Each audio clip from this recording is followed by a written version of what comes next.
সরকারের দুজন উপদেষ্টা, পররাষ্ট্র উপদেষ্টা এবং স্বরাষ্ট্র উপদেষ্টা জানিয়েছেন শেখ হাসিনাকে ভারতের কাছে সরকার অফিসিয়ালি ফেরত চেয়েছে। এটার জন্য নোট ভার্বাল পাঠিয়েছেন, সেটা জানিয়েছেন পররাষ্ট্র উপদেষ্টা এবং স্বরাষ্ট্র উপদেষ্টা। ভারতের সাথে যে আমাদের আসামি প্রত্যার্পণ চুক্তি আছে সেটা স্মরণ করিয়ে দিয়েছেন। এবং আমরা পরবর্তী সময়ে দেখলাম কয়েক ঘন্টার মধ্যেই ভারতে যে পররাষ্ট্র মন্ত্রণালয়ের ব্রিফিং হয়, সেখানে যিনি ব্রিফ করেন তাকে প্রশ্ন জিজ্ঞেস করা হয়েছিল, তারা জানিয়েছেন হ্যাঁ তারা এই ধরনের অনুরোধ পেয়েছেন। তাদের করণীয় কি বা তারা কি করবেন সেই ব্যাপারে তিনি কোনো মন্তব্য করেননি। আমরা এটা একটু বুঝতে চাইব যে সরকার হঠাৎ পরিবর্তন কেন। হ্যাঁ, একটা পরিবর্তন আছে খুব মেজর, এবং ভারত আসলে কি করতে যাচ্ছে, পরিবর্তনটা কি বোঝার জন্য আমরা একটু দেখব 30 অক্টোবর আমাদের প্রধান উপদেষ্টা ফিনান্সিয়াল টাইমসকে একটা সাক্ষাৎকার দিয়েছিলেন। সেখানে শেখ হাসিনা সম্পর্কে কি বলছেন। তিনি বলছেন বর্তমান সরকার অবিলম্বে শেখ হাসিনাকে ফিরিয়ে দিতে ভারতকে চাপ দেবে না, তবে আন্তর্জাতিক অপরাধ ট্রাইব্যুনালে চলমান মামলার রায় হলে তাকে ফেরত চাওয়ার কথাও জানান তিনি। একদম খুব স্পষ্টভাবে করবেন এবং খুব ইন্টারেস্টিং ব্যাখ্যা উনি দিয়েছেন। এই মুহূর্তে বাংলাদেশ তার বড় প্রতিবেশী দেশের সঙ্গে কূটনৈতিক উত্তেজনা এড়াতে এমন সিদ্ধান্ত নিয়েছে। তাহলে তাকে চাওয়ার কথা কখন বলা হয়েছে? যখন আন্তর্জাতিক অপরাধ ট্রাইব্যুনালে চলমান মামলার রায় হলে তাকে ফেরত চাওয়া হবে। আমরা একটু খেয়াল করব, ডক্টর ইউনূস প্রথমে বলেছিলেন তাকে চাওয়া হবে এবং অস্পষ্ট ছিল পিটিআইয়ের সাথে, এবং সেখানে শেখ হাসিনা সম্পর্কে বলেছিলেন তাকে চাওয়ার আগ পর্যন্ত যতদিন তিনি ভারতে আছেন তাকে মুখ বন্ধ রাখতে হবে।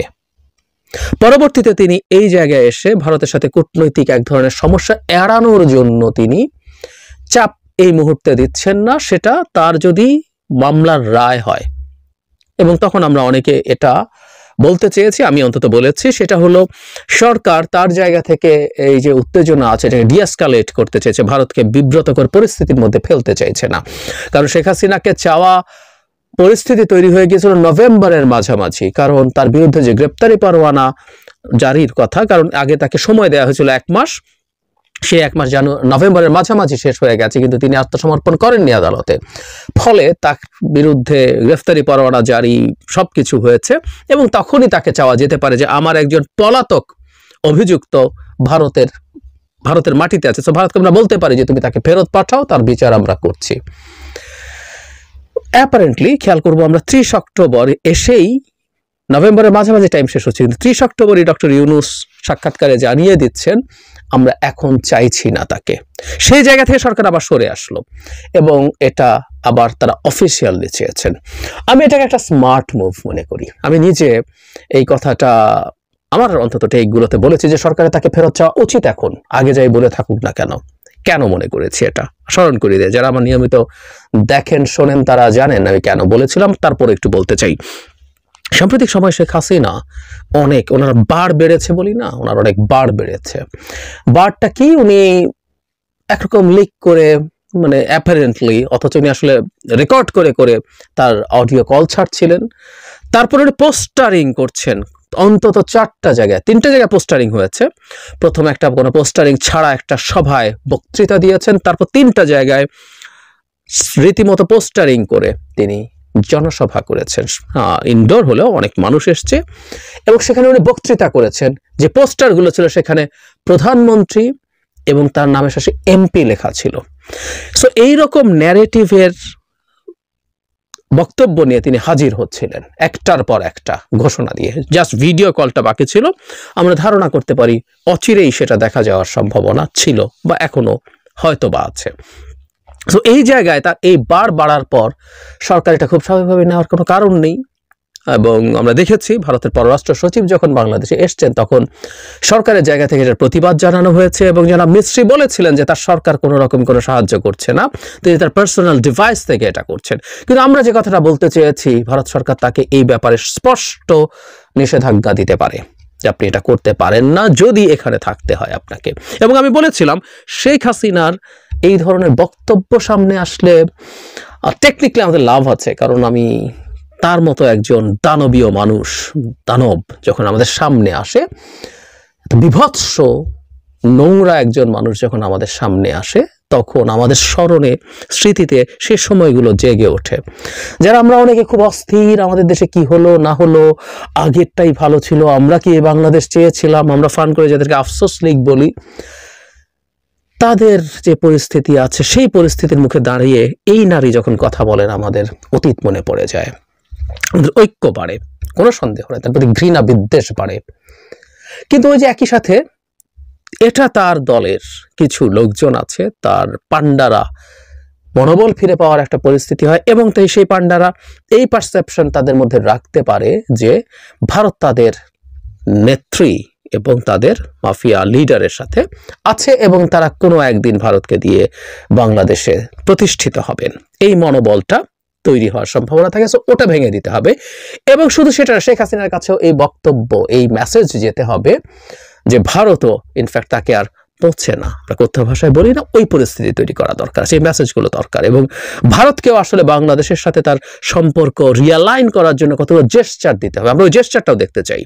সেটা হচ্ছে আমাদের এই রকম একটা খুবই স্পর্শকাতর বিষয় ভারত অ্যাড্রেস করছে, আমরা চাইছিলাম না কিন্তু তাদের বারবার ছিল, শেখ হাসিনার যেমন বারবার ছিল ভারতেরও বারবার ছিল। সুতরাং এই চাওয়াটা একটা চাপ তৈরি করবে, এই চাপটা দরকার ছিল এবং এই চাপটা আমরা ক্রমাগত যেন দিয়ে যেতে থাকি। কারণ আমরা যখন একটা রাষ্ট্রের সাথে নেগোশিয়েট করব, ভারতের সাথে আমাদের খুব এই মুহূর্তে খুব কর্ডিয়াল অবস্থা নেই, আমাদের অবস্থা যথেষ্ট টানাপোড়েন আছে। সুতরাং এখানে কিছু শক্তির ভারসাম্যের ব্যাপার আছে, এখানে কিছু চাপ দেওয়ার প্রশ্ন আছে, কে ফ্রন্ট ফুটে আছে, কে ব্যাক ফুটে আছে, কে কাকে কতটা চাপে ফেলতে পারছে। সুতরাং বাংলাদেশের হাতে এটা একটা বড় অস্ত্র হবে শেখ হাসিনাকে ফেরত চাওয়া, এবং সেই চাওয়াটাই এখন এই সম্ভাবনা রিয়ালি তৈরি করছে শেখ হাসিনার মুখ অন্তত বন্ধ করা। আমি ধারণা করি আমাদের সরকারও মনে করছে না শেখ হাসিনাকে ভারত ফেরত দেবে, কিন্তু তারা এই চাপটা শেখ হাসিনার উপরে তৈরি করা যাতে ভারতও শেখ হাসিনাকে বলতে পারে যে দেখো তোমাকে রাখাই এখন ঝামেলা হয়ে যাবে তুমি যদি এসব করো। এবং কেউ কেউ বলতেই পারেন, ভারত নিজেও বাংলাদেশকে বলে থাকতে পারে যে এরকম একটা অফিসিয়াল লেটার পাঠান সো দ্যাট আমরা তাকে থামাতে পারি। শেখ হাসিনা ভারতের একটা মাথা ব্যথার বিষয় হয়ে দাঁড়িয়েছে। শেখ হাসিনা ভারতের জন্য সবচেয়ে ভালো হতো শেখ হাসিনা যদি অন্য কোনো দেশে চলে যেত। বিভিন্ন দেশে তিনি যেতে চেষ্টা করেছেন, ইউএইতে চেষ্টা করেছেন, কি ইউএ তাকে রাখতে চায়নি, এরকম আলাপ আমাদের সামনে এসছে। সবাই রিস্কি মনে করেছে কারণ বাংলাদেশের সাথে সম্পর্ক নষ্ট হওয়ার সম্ভাবনা আছে এবং তাকে ফেরত পাঠানোর চাপ তৈরি হতে পারে, অ্যাটলিস্ট এক্সপেকটেশন তো তৈরি হতোই। সো ভারত তাকে ফর দ্য টাইম বিং একটু থামিয়ে দিতে চাইতে পারে, কারণ ভারত সরকার বাংলাদেশ সরকারের সাথে এখন তার উত্তেজনা কমিয়ে আনতে চাইছে। মাঝখানে যখন শেখ হাসিনা কথা বলছিল সেটা ভারতও চেয়ে থাকতে পারে যে সরকারকে, আমাদের সরকারকে ইরিটেট করার টেন্ডেন্সিতে তারা গিয়েছিল, এবং পররাষ্ট্র সচিবের বৈঠকের পর দুই পক্ষই আমি মনে করি কিছুটা হলেও তাদের উত্তেজনা কমিয়ে আনতে চাইছে, এবং সেই উত্তেজনা কমিয়ে আনার জন্য যে শেখ হাসিনার ওই বর্বর নোংরা কথাগুলো বন্ধ করা দরকার এটা ভারত নিশ্চয়ই রিয়ালাইজ করে।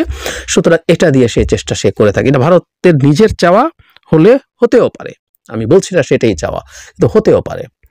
আর যদি নাও হয়ে থাকে এই চাপটা দিয়ে ভারত বাধ্য হতে পারে শেখ হাসিনার মুখ বন্ধ করার জন্য। ভারত কি করবে?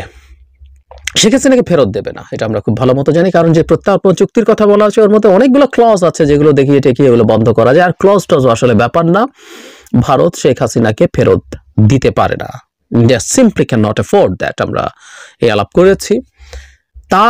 তাকে স্লেভের মতো করে সার্ভ করা একজন মানুষকে যদি ফেরত দেয় তাহলে তার জন্য তো আসলে ভবিষ্যতে তার দালাল, তার স্লেভ হওয়ার জন্য আর কেউ রাজি হবে না, এটা করবে না।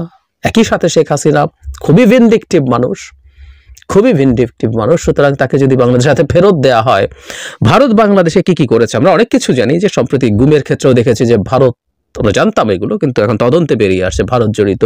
ধরুন আমাদের যে বিডিআর ম্যাসাকার হলো সেখানে তদন্ত কমিটিতে অনেক কিছু বেরিয়ে আসবে, শেখ হাসিনা অনেক কিছু বলে দেবেন, আরো অনেক কিছু, এই দেশকে কিভাবে ধ্বংস করে ভারতের হাতে তুলে দিয়েছেন। সো ভারত এই ভয়ে এটা কিছু করবে না।